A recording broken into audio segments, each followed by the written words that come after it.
mag-stabilize na ating mga presyo. Babantayan namin na mabuti para tiyakin na ganun ang mangyari. According to Malacanang, Agriculture Undersecretary Leocadio Sebastian said the initial harvest of palay from Isabela, Nueva Ecija, and North Cotabato will augment the supply of rice and stabilize the price of the staple. He said the harvest has started in the said 3 provinces, producing an estimated 900,000 metric tons. The initial harvest of palay from the current wet season crop will take place until September.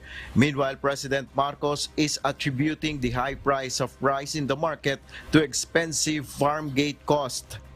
Ang binabantayan siyempre natin yung farm gate price dahil yun ang nagpataas sa presyo ngayon at pati yung pag-import ng mga ibang inputs at saka ng bigas mismo. Palay harvest season is expected to start September until November.